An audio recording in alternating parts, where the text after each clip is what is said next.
They didn't just skip my husband's funeral. They left 3 empty chairs with our family's name on them. I'm Evelyn Hart, 40 years old, and in that moment, I realized the people who should have loved me most had already abandoned me.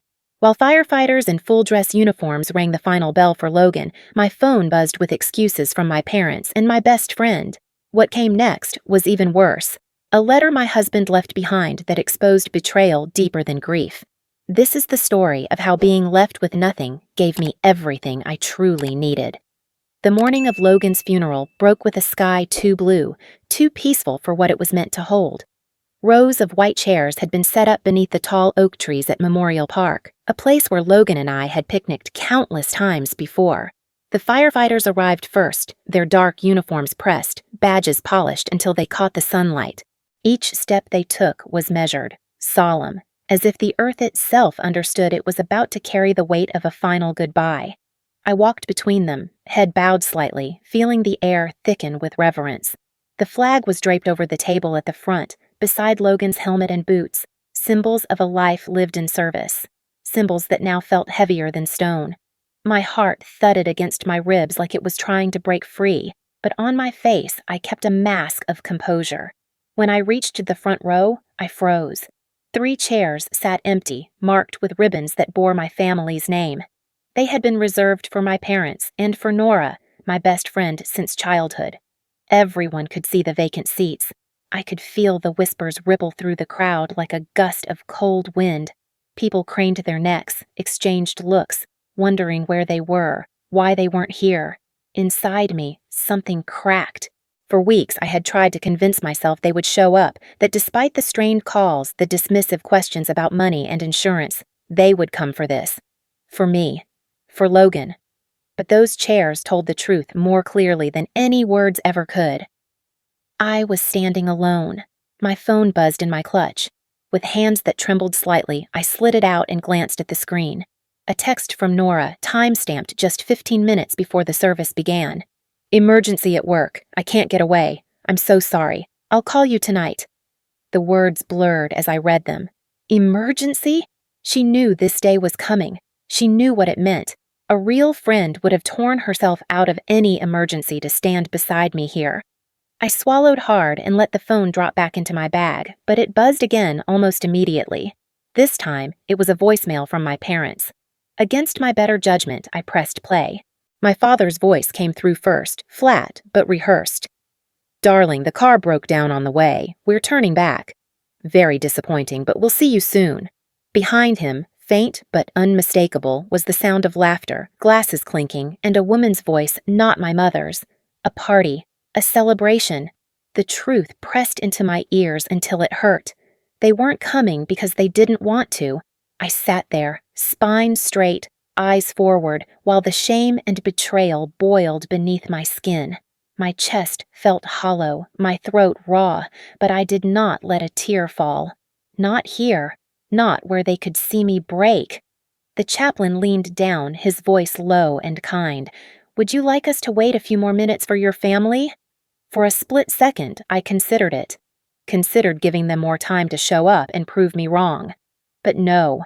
No more waiting for people who would never come. I drew in a long breath, lifted my chin, and said clearly, "No, we'll begin." He nodded, signaling to the honor guard. The first strike of the ceremonial bell rang out, deep and resonant, echoing through the park. Each chime marked not just Logan's final call, but also the death of my last illusions about the people I had spent my life trying to please. When it was my turn to stand at the podium, my knees wobbled, but I forced them steady. Dozens of faces looked back at me. Firefighters, neighbors, co-workers, eyes shining with empathy and respect. Behind them, the 3 empty chairs loomed like ghosts. I cleared my throat and wrapped both hands around the edge of the lectern. "Logan once told me," I began, my voice firmer than I expected, "that love isn't about what you say, it's about what you do. It's about showing up even when it's hard, especially when it's hard."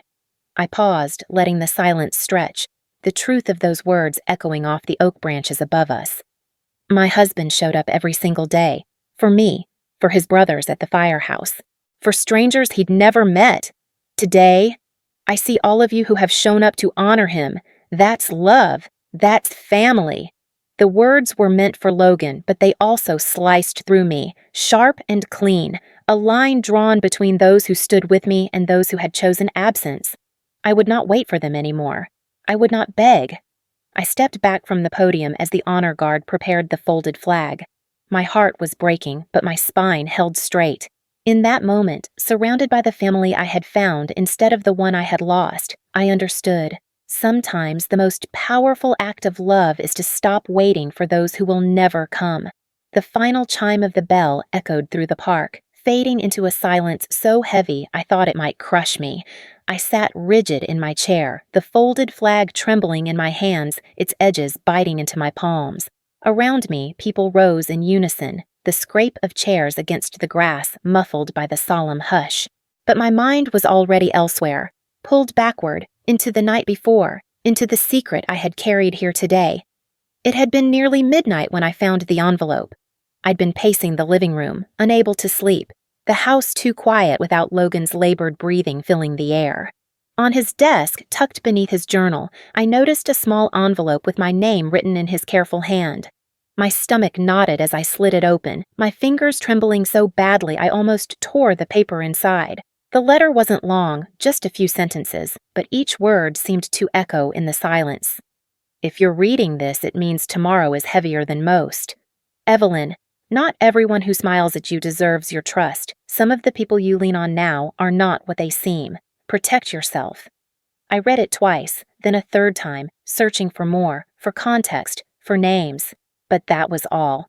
Just a warning without explanation, a shadow cast over people I thought I knew. I wanted to believe I was misinterpreting, that grief was twisting the meaning. But Logan had never been careless with words. He had left this for a reason. I folded the paper back into its envelope and pressed it to my chest, my heart hammering so hard I felt sick. My mind raced through the short list of people who had been near us in those final weeks. My parents, Nora, a handful of neighbors. Was Logan saying they had betrayed me, or was it something else? The weight of suspicion pressed down so heavily I nearly tore the letter apart just to erase it from existence. But instead, I tucked it away, deciding I couldn't face the truth. Not yet. Now, sitting in the front row with the flag clutched in my lap, I felt the words burn inside me. Logan had known something. He had tried to warn me, and here I was, abandoned by the very people who should have filled those empty chairs, wondering if his message had been about them all along. As mourners began to file past, offering condolences, I forced myself to stand and smile, my lips stiff and unnatural. One by one, they spoke kind words, squeezed my hands, and moved on. Then, near the end of the line, a man stepped forward who made me freeze. He was tall, broad-shouldered, with a jawline and eyes that mirrored Logan's so closely I thought for one dizzying second that my husband had come back to me. My breath caught in my throat. "Mrs. Price?" he asked softly, his voice gravelly, uncertain. I nodded slowly, still trying to steady myself. "Yes." "I'm Caleb, Logan's brother." The ground tilted beneath me. "Brother?" My voice cracked. Logan had only ever mentioned an estranged sibling in passing, never with detail, always brushing it off as something best left in the past.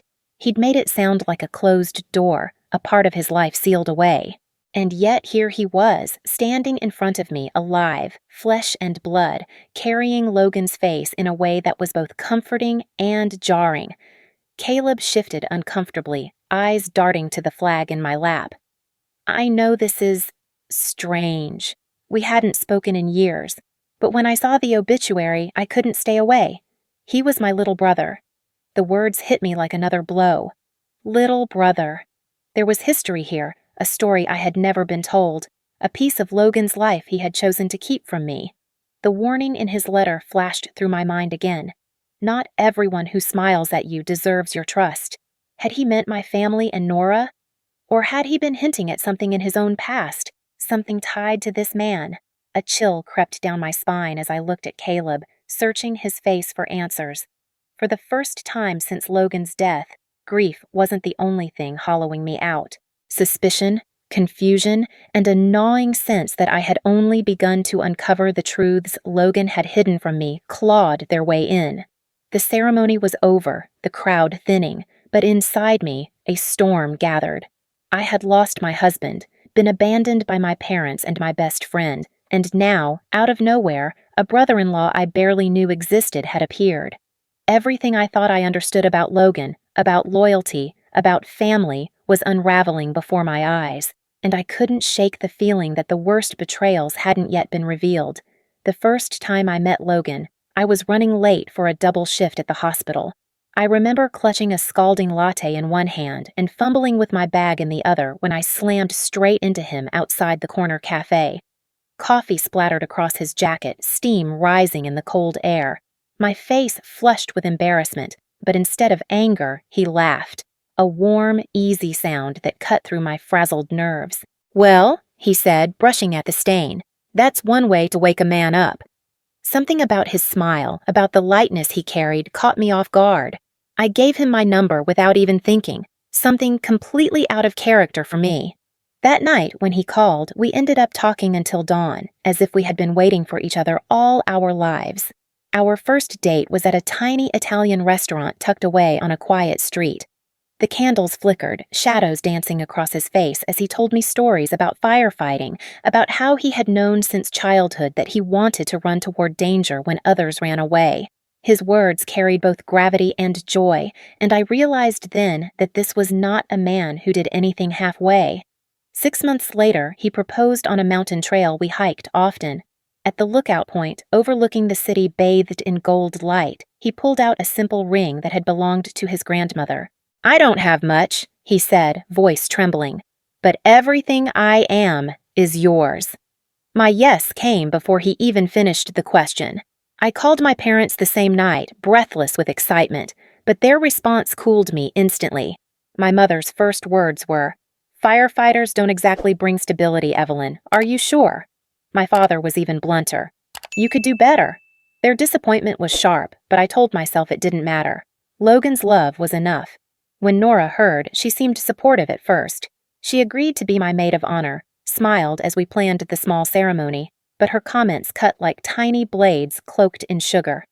"I just always imagined you in a cathedral, you know? Not a park." Or, "It's sweet you're keeping it modest. Your parents would have sprung for something grander." I brushed it off then, too grateful to have her by my side to see the shadows behind her words. The day of our wedding arrived with skies clear and bright.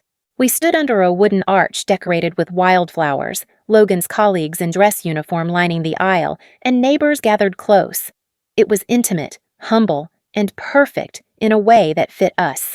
I wore a simple gown, hair pinned loosely, while Logan's eyes held so much love I forgot anyone else was there. During the vows, I caught sight of my mother's face, stiff, lips pursed, as though she was attending a formality rather than her daughter's wedding. My father clapped politely, but the distance between us felt cavernous.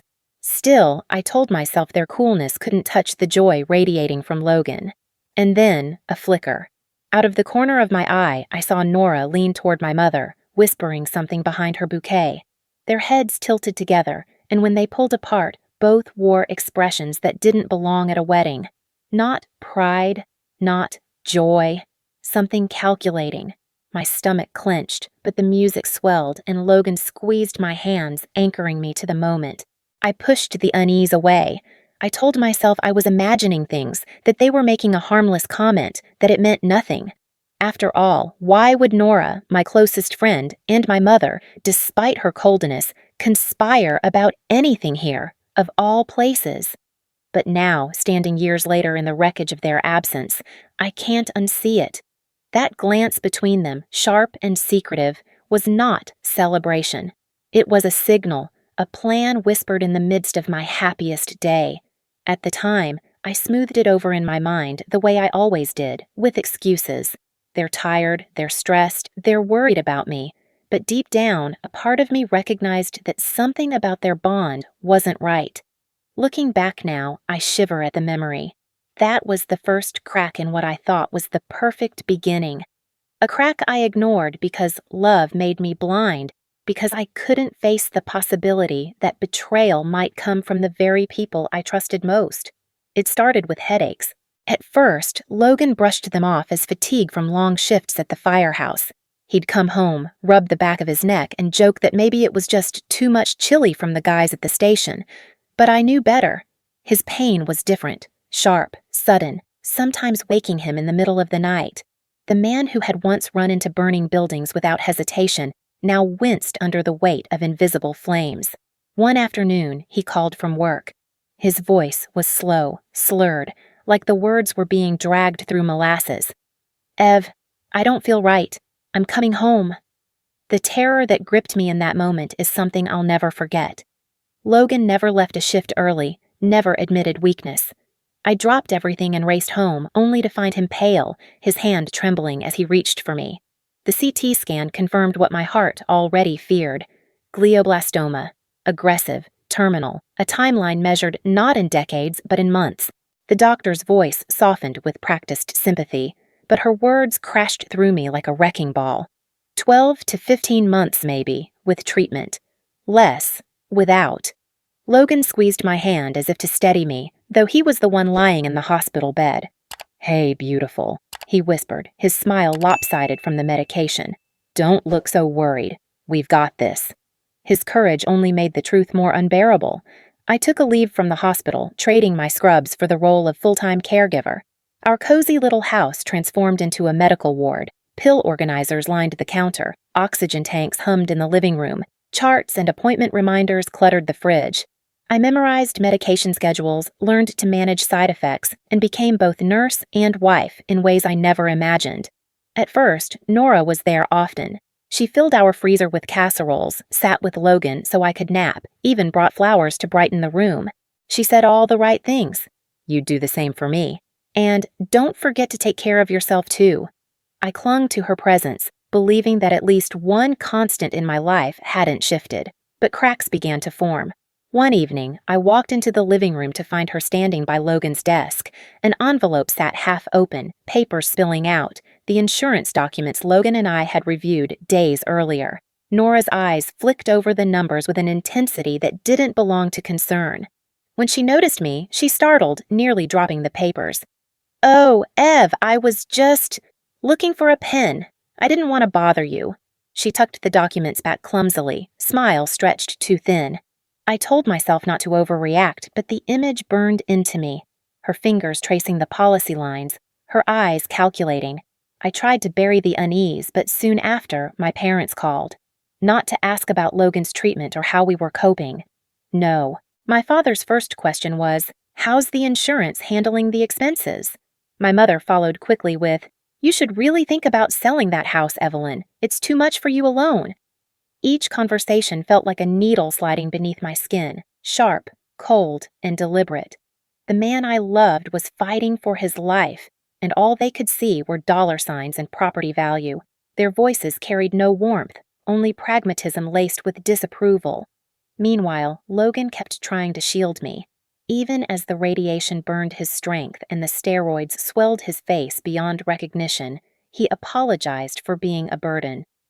"You shouldn't have to do this," he whispered one night as I changed his sheets. I pressed my forehead to his, tears spilling freely. "This is exactly where I want to be, for better or worse, remember?" But privately, I began to wonder how much worse it could get. Not from the disease, but from those circling around us. Nora's sidelong glances, my parents' cold inquiries, the way conversations seemed to tiptoe around Logan's existence and lunge straight into the after. That night, I lay awake listening to Logan's uneven breathing and thought about the wedding day, the glance between Nora and my mother, their heads bent together. At the time, I dismissed it. Now, the memory felt like a warning I hadn't understood. The foundation of my life, once built on trust and love, was cracking beneath my feet, and as Logan slept fitfully beside me, I couldn't escape the dreadful truth. The people closest to me might not be allies at all. As the months dragged forward, Logan grew weaker. His once powerful frame, broad shoulders that had carried victims out of burning buildings, seemed to shrink day by day. His laughter, the sound that had once filled our house, became rarer, replaced with labored breaths and soft groans of pain he tried to hide from me. The circle around us grew smaller too. In the beginning, neighbors stopped by with casseroles, firefighters arrived with groceries and offers to mow the lawn. and friends from work called to check in. But as Logan's illness lingered, as it became clear this was not a battle with a quick ending, the visits dwindled. Excuses filled the spaces where presence should have been. Work, vacations, obligations. Every reason in the world not to sit in a room with mortality. Nora was still around, though less consistent. She came every few days instead of daily, her arms full of takeout containers or baked goods. I told myself it was enough that she was still here when others weren't. But the cracks in my faith deepened every time she glanced at the envelopes on Logan's desk or asked casual questions about medical bills. One evening, while Logan napped, I realized I'd forgotten to refill his prescription. My phone was charging in the kitchen, so I reached for Nora's lying on the coffee table. She'd left it unlocked. I quickly dialed the pharmacy, explained the situation, and arranged the refill. Just as I went to return it, the screen lit up with a new message. It was from my mother. Konbe kong nghin go gichu, fain hach no chuyen sao ne. The words might as well have been a knife. My stomach dropped, my throat constricted, and I nearly dropped the phone. They were talking about me. Me, their daughter. Talking about after. As if Logan's death was already a foregone conclusion. As if I were some child they needed to steer into decisions I couldn't make for myself. I stared at the message until the letters blurred. For the first time, I had proof. Proof that the unease I'd been feeling wasn't paranoia. Proof that Nora and my mother were in conversation behind my back, conspiring about the life I would have to live without Logan, while he still fought to breathe in the next room. When Nora returned from the kitchen carrying mugs of tea, I shoved the phone back where I'd found it and forced a smile. My hands shook so badly I nearly spilled the tea when she handed it over. She didn't notice, or maybe she pretended not to. I sat across from her, nodding at whatever story she was telling, but inside, my world had shifted. Later that night, after she left, I sat at Logan's desk and pulled up our joint bank account. My pulse pounded in my ears as I scrolled through transactions. And there it was, a withdrawal made the very next day after Nora had lent us money. The amount matched exactly, $3,000. I felt the room tilt. Had she taken it back? Had she set me up, made me believe she was helping only to slip the money out behind my back? I flipped through the rest of the account history, heart-hammering, and saw other small withdrawals I didn't recognize. None large enough to sound alarms, but enough to eat away at the savings Logan had so carefully built. I pressed my hands over my face and tried to breathe, but every inhale burned like fire. Betrayal wasn't a vague suspicion anymore. It was written in the numbers, in the text messages, in the cracks of trust that widened into chasms. And still, I told myself to wait, to collect more proof, to be sure before I confronted her or my parents. Logan needed peace, not a storm. So I swallowed it all down, hid the truth in the pit of my stomach, and smiled through the next visit, the next phone call, the next hollow conversation about after. But in that silence, in the gap between what I knew and what I showed, something inside me hardened. I had been patient, forgiving, blind for too long. The people I loved most, my family, my best friend, were circling like vultures while the man I adored was still alive. And though I didn't know how or when, I promised myself that one day the truth would come crashing down on them as surely as it had on me. By the time spring gave way to early summer, the doctors had admitted what I already knew. Treatment was no longer helping. Logan's strength ebbed with each passing day, his sharp mind dulled by the swelling in his brain. I made the decision no wife ever wants to make. I called hospice. Our living room transformed once again. A hospital bed replaced the couch, machines lined the walls, and medication schedules covered the fridge in neat grids. The hospice nurse, Jenna, explained everything with a calm gentleness that steadied me. She told me what to expect, what signs to look for, how to comfort him when words failed. Her compassion felt like a balm against the coldness I was receiving from others. That evening, I called my parents. My voice shook as I left the message. It's time. If you want to say goodbye to Logan, you should come soon. I waited, phone clutched tight, heart pounding with the hope that maybe, finally, they would step up. The next morning, my father called back. His tone was polite, clipped, almost cheerful. We'd love to, Evelyn, but your mother and I have the charity gala this weekend. Perhaps early next week would work. Don't worry, we're sending our prayers. I nearly dropped the phone. A gala. They could find time for a fundraiser, but not for their dying son-in-law, not for me, their only daughter facing the end of her world. Their words carved a new hollow inside me, one that no amount of prayers could fill. Logan watched me as I hung up, his gaze still sharp even through the fog of his illness. "They're not coming, are they?" His voice was weak, but it carried the weight of certainty. I shook my head, unable to form words. Later that night, in one of his rare moments of clarity, Logan beckoned me closer. His hand trembled as he gestured toward the closet. "Bring me the lockbox." I hesitated, confused, but did as he asked. The metal box was heavier than I expected, its key taped to the underside of a drawer. I carried it to his bedside and set it on the blanket. With effort, he reached out, guiding my hand to open it. Inside were folders, envelopes, and documents meticulously organized. Insurance papers, legal forms, account statements. My breath caught when I saw the deed to our house, stamped "paid in full." Tears blurred my vision as I looked at him. "Logan, how?" "We were drowning in bills." A faint smile tugged at his lips. "Firefighters take care of their own. The benevolent fund helped, and I had some savings you didn't know about. I wanted you to have security. No one can take this house from you now." I pressed the papers to my chest, sobbing quietly. Gratitude and heartbreak tangled inside me. Even as he was slipping away, he had been fighting to protect me. But then his expression sobered. He reached for my hand, gripping it with surprising strength. "Evelyn," he said slowly, forcing each word past his dry throat. "Don't trust them, not your parents, not Nora. They'll smile, they'll sound convincing, but they're not thinking of you. Only themselves. Promise me, you'll protect yourself." I froze, my stomach twisting. His warning echoed the letter I had found, the suspicions that had been gnawing at me since I saw that text on Nora's phone. "Logan," my voice cracked. "What exactly do you mean?" He shook his head, exhaustion overtaking him again. "Just trust yourself. Only yourself."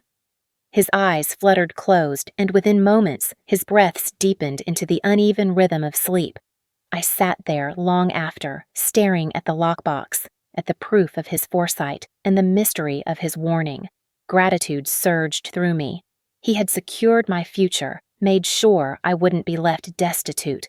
But beneath that gratitude was a knot of dread. What had he seen that I hadn't? What had he known about my parents, about Nora, that made him so certain? As the night stretched on, I traced the ridges of the house deed with trembling fingers. Outside, the world slept peacefully. Inside, I felt the walls of my life shifting, reshaping around truths I had yet to uncover. I was thankful beyond measure. I was terrified beyond words. And I understood with a clarity that chilled me. Logan was preparing me not only for life without him, but for battles I hadn't yet realized I would have to fight. The morning Logan died, the world was deceptively quiet. A pale light filtered through the curtains, casting long stripes across the bed where he lay. His breathing had been shallow all night, each exhale a struggle that pulled at my own lungs. I sat beside him, holding his hand, memorizing the curve of his knuckles, the warmth still lingering in his skin. Just after dawn, his chest rose once more and then stilled. For a long, unbearable moment, I waited for the next breath. When it didn't come, the silence pressed in, final and suffocating. My world collapsed in that instant, yet I couldn't even scream. All I could do was whisper, "Thank you for loving me," and press my lips to his forehead. Jenna, the hospice nurse, arrived soon after. Together, in solemn ritual, we washed his body. She guided me gently through each step, reminding me that this act of care was as old as love itself. My tears mingled with the water as I wiped his skin, as if each drop could carry a fragment of my grief away. When we were finished, she gave me a moment alone. The house was unbearably silent without the hum of oxygen machines, without the sound of his uneven breaths. I wandered into the living room, my hands aimless, my heart hollow. That was when I remembered the envelope, the one I had tucked away after reading only part of it. Logan's handwriting, steady and deliberate, had haunted me since the night before the funeral. I couldn't bring myself to read it all then, but now, with nothing left to lose, I knew I had to. I pulled the envelope from the drawer where I had hidden it. My fingers trembled as I unfolded the pages inside. Logan's words spilled out in his careful script, each line a blade cutting deeper than the last. Evelyn, if you're reading this, I am gone. I didn't want to burden you with the suspicions while I was alive, but you need to know the truth. Nora and your parents have been speaking together about the insurance, about what would happen to you after. I overheard a conversation between your mother and Nora. They spoke of managing things for you once I was gone, of how to guide you into the right decisions. Evelyn, it wasn't care they were planning, it was control. I pressed a hand to my mouth, stifling a sob. My vision blurred, but I forced myself to keep reading. I also need you to know this. The money that disappeared from my desk, our friends at the station had given it to us to help with expenses. I saw Nora take it. She thought I was asleep. I didn't tell you because I couldn't bear to make you doubt your best friend while I was still here. But you must know now, they are not who you believe them to be. The room spun. I clutched the paper like it was the only solid thing left, though it felt like it was burning me from the inside out. My heart screamed denial. No, not Nora, not my parents. But the evidence was too stark. Logan would never lie to me, not in this, not with his last words. I stumbled back to the chair and sank into it, the letter shaking in my hands, betrayal layered over grief, compounding until I could barely breathe. My husband was gone. And in the same moment, I learned that the people who should have been my anchor had been conspiring against me all along. The image of my mother whispering to Nora at my wedding returned with brutal clarity. The cool tone of my father asking about insurance instead of Logan's health. Nora's too bright smile as she handed me tea, as if she hadn't just stolen from us. It all aligned now, puzzle pieces snapping together into an ugly picture I hadn't wanted to see. I bent forward, clutching the letter against my chest, rocking like a child.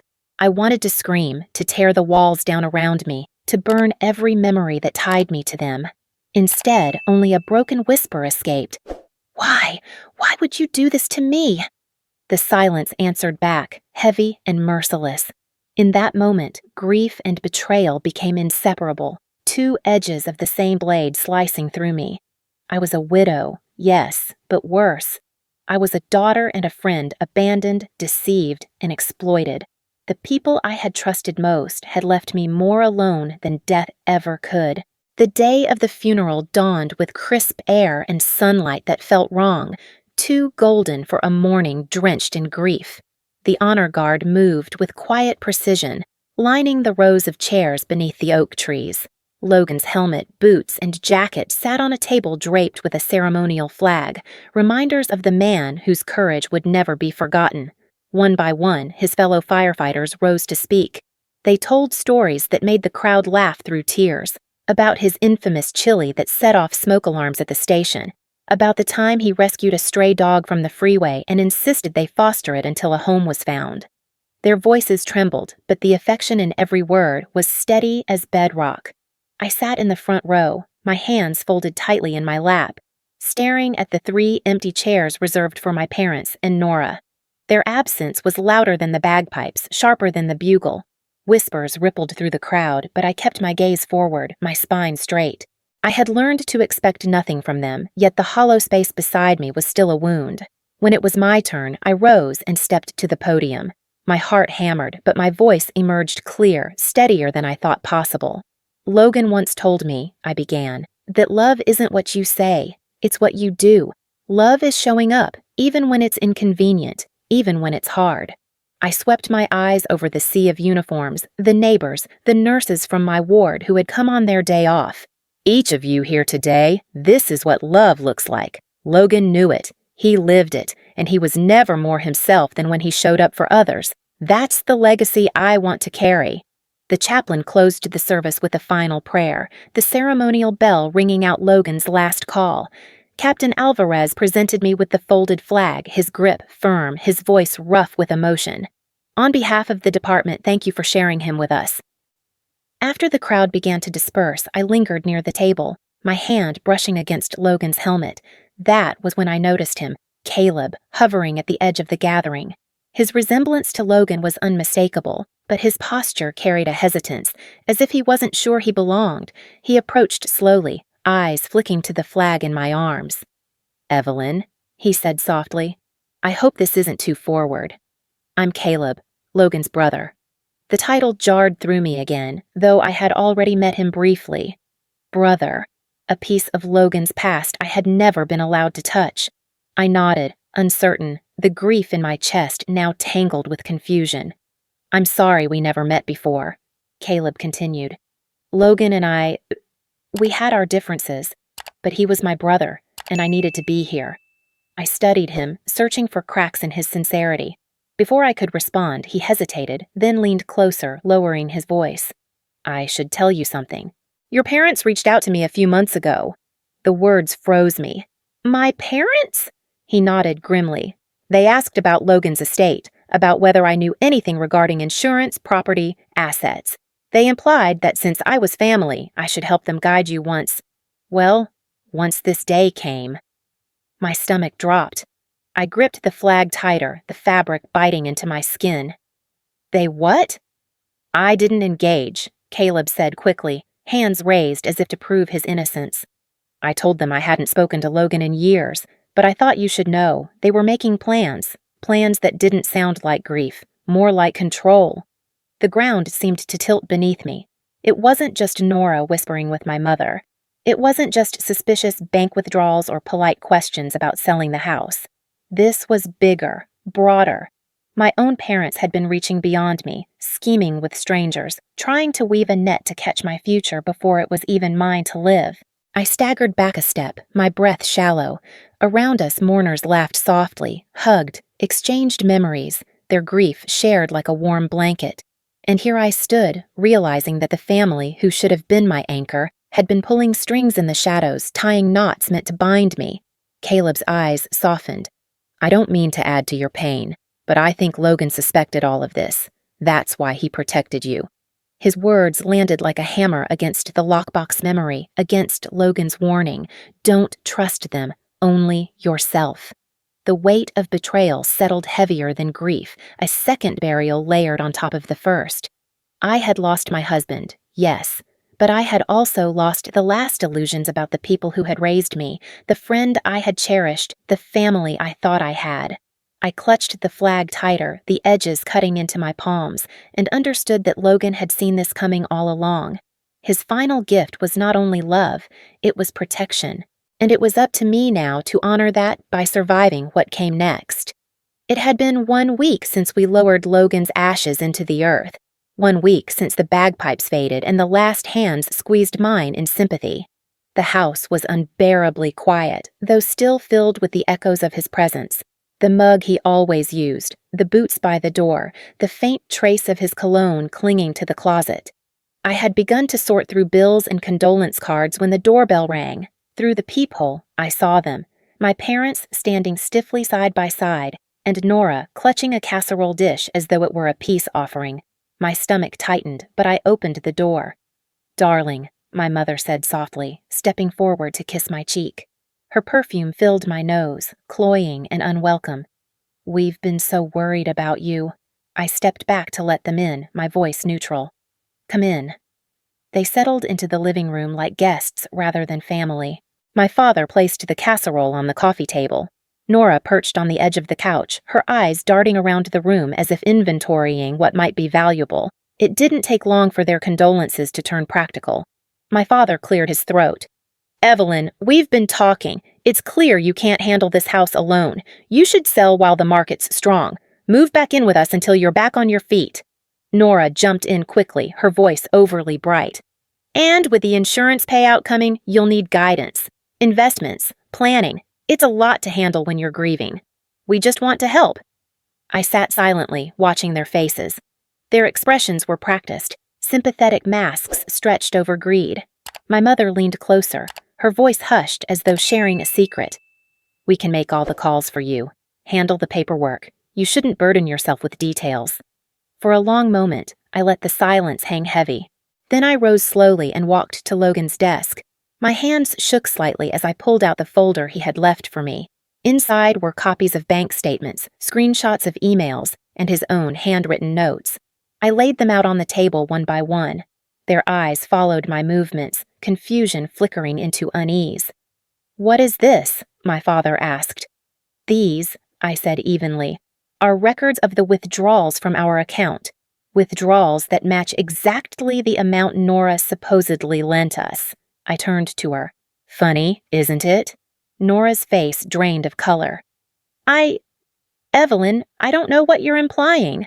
I placed another document on the table. Logan's journal entry dated weeks before his death. His handwriting was unmistakable. Saw Nora take cash from desk, pretended to sleep. Her eyes filled with tears, but I saw the panic flickering behind them. "I was going to put it back," she whispered hoarsely. My chest tightened, but I kept my face cold. "Were you also going to put back the emails between you and my mother? The ones where you discussed how to split the responsibility after Logan passed? How to guide me toward the right choices?" The room froze. My mother's lips parted, but no words came. My father shifted uncomfortably, his jaw clenched. Nora pressed her hands to her face and sobbed, but the sound was brittle, lacking the weight of true remorse. And then, through her tears, she slipped. "We were only trying to make sure the money didn't get wasted. Your mother and I—" She stopped, eyes widening as she realized what she had admitted. My heart clenched, the last fragile thread of loyalty snapping in two. There it was, spoken aloud. She and my mother had been planning the division of my future while Logan was still alive, while I was nursing him through nights of agony. I stared at her, my voice trembling with controlled fury. "You were already dividing the spoils before he was even gone." No one spoke. My father looked away, my mother's hands twisted in her lap. Nora's sobs filled the silence. The truth hung heavy in the air, undeniable now. I gathered the papers back into the folder, my movements slow and deliberate.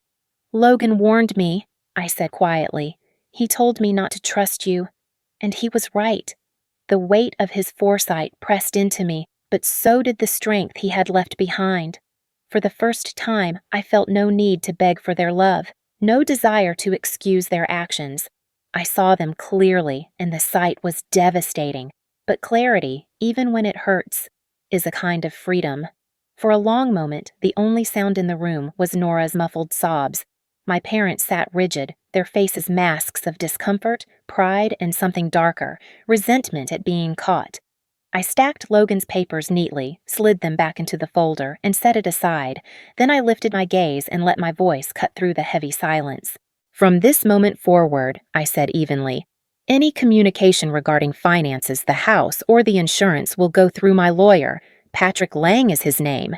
If you have something to say, you can say it to him." My mother's face paled. "Evelyn, don't be ridiculous. We're your family. You don't need lawyers to talk to us." "I do now," I replied, my tone cold. "Family doesn't steal. Family doesn't conspire. Family doesn't measure my life in dollar signs." My father slammed his hand against the armrest, the sharp crack startling in the quiet room. His voice was low but venomous. "After all we've done for you, this is how you repay us? Turning against your own blood?" I met his glare, my body trembling but my voice steady. "You turned against me first. The moment you saw my grief as an opportunity instead of a tragedy, you stopped being my family." Nora reached across the coffee table, her tear-streaked face desperate. "Ev, please. I made mistakes, but I was scared. I thought I was helping. Don't shut me out." Her hand hovered inches from mine, but I didn't move to take it. Instead, I stood and walked to the front door. "It's time for you to go." My mother rose quickly, her voice sharp with panic. "Evelyn, you can't mean that. You'll regret this once the grief wears off. You'll see we only wanted what's best for you." I pulled the door open, the rush of cool air filling the tension-heavy room. "What's best for me is never seeing any of you in this house again. Logan left me everything I need, including the clarity to see who truly loved me and who only wanted to use me." Nora stood, still crying, but my father remained seated, his eyes narrowing into slits. For a moment, I thought he wouldn't move. Then, slowly, he rose, towering over me as he stepped toward the door. He paused in the doorway, turning back with a sneer curling his lips. "You'll regret this, Evelyn." When the grief passes and you're sitting alone in this big, empty house, you'll remember who you pushed away. And when you're desperate, don't bother calling us. We won't be there." The words struck like a curse, sharp and final. For years I had feared being left alone, abandoned by those who should have loved me most. And here it was, spoken aloud. Not just abandonment, but a promise of it, hurled like a weapon from my own father's mouth. My mother gave me one last, brittle look before following him out. Nora lingered, clutching her bag, tears still falling. "Ev, please, you know I love you." I shook my head. Love doesn't steal. Love doesn't plot behind my back. Go. Her shoulders slumped, and with a final broken sob, she stepped out onto the porch. I closed the door behind them, the latch clicking with a finality that echoed through the empty house. For a long time, I stood there, my back against the door, my body shaking from the adrenaline. Their absence filled the space like a ghost, but instead of crushing me, it was liberating. I had chosen myself. I had drawn the line. And yet, the sting of my father's words lingered. "You'll regret this when you're alone." It was the deepest cut because it pressed against my greatest fear, that grief would hollow me out until I had nothing left but silence. But as I looked around the house, at the photographs of Logan and me, at the folded flag resting on the mantel, at the love that still saturated every corner, I realized something vital. I might be alone in blood, but I was not empty. Logan's love lived here. His foresight protected me. And the firefighters, the neighbors, even strangers who had shown up for me, they were more family than the people who had just walked out. I pressed my hand against the door, steadying myself, and whispered into the quiet, "I will not regret this. Not ever." For the first time since Logan's diagnosis, I felt the smallest spark of power return to me. Not joy, not peace, not yet, but control. And even under the shadow of my father's curse, that spark was enough to remind me that I was stronger than they knew. In the weeks after sending my parents and Nora out of my house, I moved through life as if on autopilot. Grief came in waves, sometimes a trickle that left me quiet, sometimes a storm that flattened me without warning. But through it all, I felt one thing more strongly than before: resolve. If Logan had taught me anything, it was that strength doesn't always mean charging into flames. Sometimes strength is simply refusing to collapse. Eventually, I returned to work. Not in the ICU where I had once thrived, but in hospice care. After months of tending to Logan, I felt drawn to this space, to walking alongside families as they said their goodbyes. My colleagues welcomed me gently, giving me time to find my footing. Sitting by bedsides, holding hands, whispering comfort, I carried Logan's memory into each room. I knew their fear, their exhaustion, their heartbreak, because I had lived it. At home, Chief Alvarez and the men from Logan Station became a steady presence. They mowed the lawn without asking, fixed the leaky faucet, and showed up on Saturdays with barbecues just to make sure I wasn't eating alone. One evening, Chief sat with me on the porch, the sunset painting his face in shades of gold. He set down a 6-pack of soda and said, "Logan made us promise we'd look after you, but even if he hadn't, we would've. You're one of us now." His words warmed something deep inside me. Family wasn't always blood, it was people who showed up. And these men, with their smoke-stained jackets and quiet loyalty, were proof.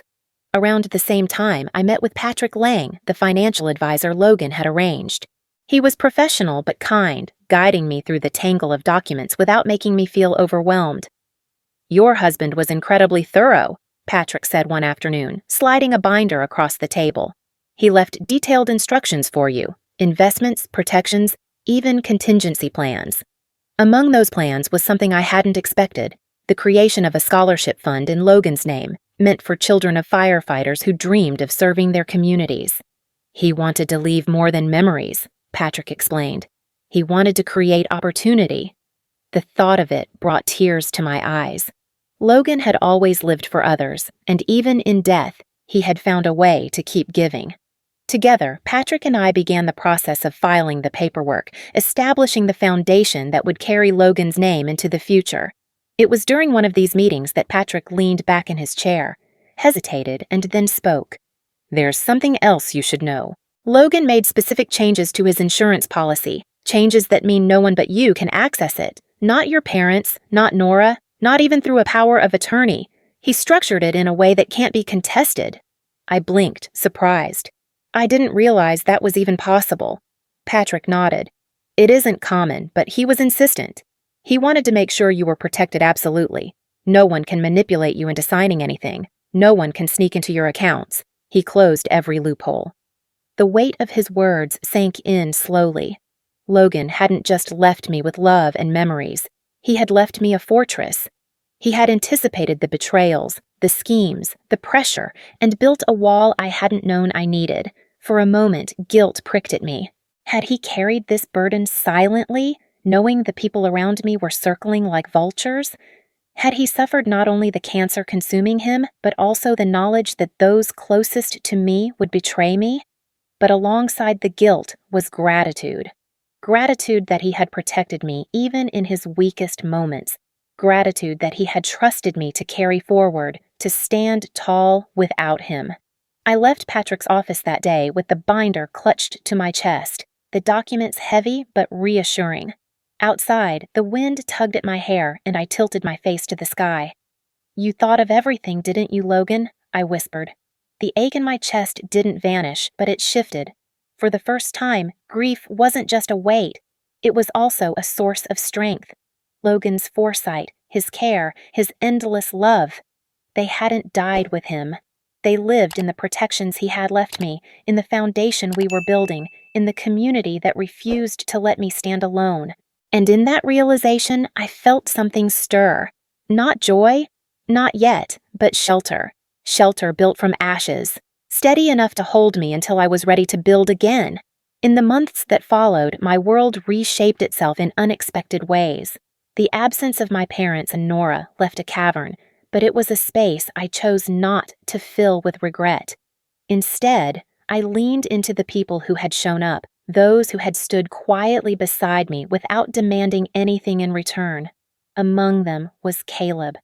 At first, his presence unsettled me. He was a living reminder of the parts of Logan's past I had never known, a brother kept at arm's length. But Caleb was patient. He didn't push. He invited me to dinner with his wife, Rachel, and their twin boys. The first night I went, I sat stiffly at their table, unsure of where I fit. But then, the boys started chattering about school projects and baseball games, and Rachel passed me a plate piled high with food, and I realized how long it had been since I'd heard laughter that wasn't strained by grief. Over time, Sundays with them became a rhythm. Caleb shared stories of his and Logan's childhood, their midnight adventures sneaking onto the roof to watch stars, the way Logan had always been the fearless one. Hearing those stories felt like uncovering hidden chapters of a book I thought I knew by heart. Each memory was a gift, a reminder that Logan's spirit lived on not only in me, but in the family he had left behind. One afternoon, after a meal at Caleb's house, I sat on the porch, watching his boys chase each other through the yard. Rachel settled beside me, her smile gentle. "You know," she said softly, "Logan would be so glad you're here, so glad you have us." Her words warmed me more than she could have known. In their laughter, in their care, I found something I thought I had lost forever, a family that chose me because they wanted to, not because they had to. Meanwhile, I made a decision that felt both terrifying and liberating. With part of Logan's insurance money, I bought a small cottage near the lake where we had once dreamed of retiring. It wasn't extravagant, just a modest place with peeling paint and a rickety dock, but it called to me. I spent weekends there, painting the walls, clearing the overgrown garden, letting the quiet seep into my bones. The cottage became my sanctuary, a place where grief could breathe without suffocating me. It was during one of those weekends while sorting through boxes of Logan's old things that I found it. Tucked between two books was a small card, sealed but never addressed. My heart pounded as I slid it open. Inside, in Logan's unmistakable handwriting, were words that made my knees buckle. "If you're reading this, it means they've left you. But listen to me, Evelyn. You are never truly alone. Even if they walk away, you carry me. You carry our love. And you will find others who see you for who you are. Don't forget, being abandoned doesn't mean being empty." Tears blurred the ink as I clutched the card to my chest. He had known. Somehow, Logan had anticipated the abandonment, the betrayals, the way those closest to me would vanish when life became hardest, and he had written this to remind me that their absence did not define me. I sank onto the floor of the cottage, the sunlight slanting through the windows, the smell of fresh paint still hanging in the air. The card trembled in my hands as sobs shook me. Not just grief, but release. It was as if Logan had reached across time to place his hand on my shoulder, whispering courage into my bones. This was my second catharsis. The first had been facing the truth of betrayal, the painful clarity that stripped away illusions. But this was something deeper. It was the realization that even in the ruins of abandonment, I was not broken. Logan had given me the tools to survive, and now, with Caleb's family and the firefighters by my side, I was learning to build again. I pressed the card against my heart and whispered through tears, "You were right, Logan. I'm not alone. Not anymore." The first anniversary of Logan's death arrived on a day bright with sunlight, the kind of day he would have loved. The air carried the scent of pine from the woods surrounding the lake, and the surface of the water shimmered as though lit from within. I had chosen this place deliberately, the small clearing near the cottage, the spot where Logan and I had once sat dreaming about a future we never got to live. Friends and family, not the ones I was born to, but the ones who had chosen to stand by me, gathered there. Caleb came with Rachel and the twins, their laughter carrying over the breeze. Chief Alvarez arrived with several of Logan's brothers from the station, their uniforms pressed, their hands full of shovels and gloves. Even a few of my colleagues from hospice joined us, faces open with quiet compassion. We planted an oak tree together, its roots wrapped in burlap, its branches thin but stretching upward. Caleb and I lowered it into the ground, our hands brushing as we steadied the trunk. "He would have liked this," Caleb said, his voice rough with emotion. "Something strong, something lasting." I nodded, tears pricking my eyes. "Something that will grow long after we're gone." As the soil was packed around the roots, each person shared a memory. Stories flowed like gentle water. Logan's endless patience with new recruits, his terrible singing on long drives, his habit of bringing home stray animals. Laughter mingled with tears, and for the first time, I felt grief soften, transforming into something that looked a little like gratitude. When the others had drifted away, leaving the oak standing proudly at the lake's edge, Caleb squeezed my shoulder. "You're not alone, Evelyn. Not now, not ever." His words, simple and sincere, settled deep inside me. That evening, after everyone left, I returned to the cottage. The silence was different now, not oppressive, but gentle, a blanket rather than a weight. On the porch, a small envelope sat propped against the door. My breath caught when I saw the handwriting. It was Nora's. For a long moment, I considered leaving it unopened, tossing it into the fire, but curiosity, and perhaps a sliver of hope, made me tear it open. The letter was an apology, but one written with trembling hands. "Evelyn, I don't expect forgiveness. I know I don't deserve it. Greed and envy blinded me, and I betrayed the most important friendship of my life. Your mother promised me a share of the insurance money if I could convince you to sell the house. I was weak. I let her manipulate me. And I will regret it for the rest of my life." The words blurred as hot tears filled my eyes. Twist after twist had already stripped me raw, but this cut deeper than I expected.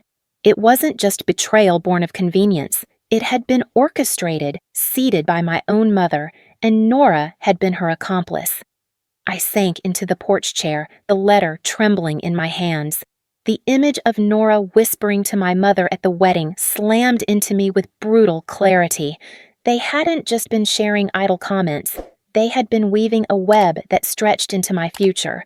And Logan had seen it all along. His warnings, his preparations, even the card he had left behind. He had known how deep the betrayal went. I folded the letter carefully, tucking it into the binder with Logan's documents. I didn't reply. I didn't need to. Nora's confession was not a bridge back to friendship, but a final nail sealing the coffin of what we once had.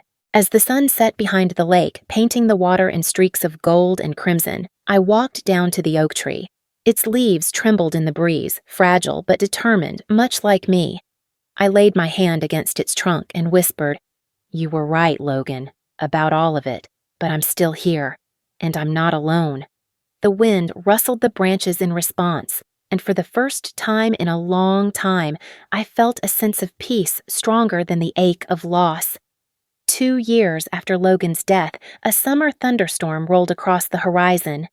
I sat on the porch of the cottage, legs tucked beneath me, a blanket around my shoulders. The air buzzed with electricity, the kind that prickles your skin and makes you feel alive. Rain drummed steadily on the roof, and every few seconds the sky split open with white fire. I watched it in silence, letting the storm speak. Once, storms had terrified me. They were reminders of chaos, of how quickly life could unravel. But now, storms reminded me of survival. You endure the downpour, and eventually, the skies clear. My thoughts wandered to all that had passed, the betrayal, the empty chairs at Logan's funeral, the letter he had left, the curse from my father's lips. I had carried each wound like a stone in my chest, and yet here I was, breathing, living, building. Family, I had learned, was not about blood. Blood had abandoned me, plotted against me, wished for my ruin. Real family was forged in fire and rain, in the people who stood their ground when storms raged. Caleb and Rachel, who invited me to their table until I belonged. Chief Alvarez and the men from the station who showed up without being asked. The colleagues who covered my shifts when grief hit too hard. They had stayed. They had chosen me. I rose and stepped inside, the rain's rhythm echoing against the walls. My living room looked different now. The coldness that had once haunted it was gone, replaced by warmth. A bookshelf stacked with Caleb's boys' drawings. A quilt Rachel had sewn draped over the couch. Fresh flowers from my neighbors brightened the windowsill. On the wall above the mantel, 3 new frames hung side by side. The first held a photograph of Logan in his uniform, smiling that steady, fearless smile. The second held a picture of his crew at the firehouse, sweaty, soot-streaked, grinning wide after a long night's work. The third held an image taken just weeks earlier, the oak tree by the lake, its branches fuller now, stretching toward the sky. I had placed them deliberately, aligned in a row. Together they filled the space that had once been marked by absence. Where there had been 3 empty chairs, now there were 3 frames, symbols of love, loyalty, and resilience. I stood before them, my hand brushing lightly over the glass. Twist 14. The ending Logan might have imagined but never seen. The void left by betrayal replaced with something stronger, something lasting. A tear slipped down my cheek, but it wasn't the raw grief of before. It was softer, touched with gratitude. "We did it, Logan," I whispered. "You were right. I wasn't alone. Not then, not now." Lightning flashed through the window, illuminating the room, the 3 frames glowing in its brief brilliance. I thought about the journey, the descent into abandonment, the twists that had shredded my trust, the moments of catharsis that rebuilt me. From the lowest valley of betrayal, I had climbed to this summit of peace. Outside, thunder rumbled, but I no longer flinched. Instead, I felt steady, rooted like the oak tree by the lake. I had weathered the storm and found clarity on the other side. Sitting back down on the porch, I let the rain wash the world clean. I thought of others who might hear my story, those who had been left behind, who had been told they were alone. I wished I could tell each of them what I had learned, that being abandoned does not mean being empty, and that sometimes the family you choose will prove truer than the one you were born into. The storm began to move east, the rain easing into a gentle drizzle. I closed my eyes, listening to the soft patter on the leaves, and felt the rarest thing of all settle over me: peace. The story had begun with 3 empty chairs. It ended here, with 3 frames glowing against my wall, proof that love endures, that strength grows from ruin, that family is chosen in the crucible of hardship.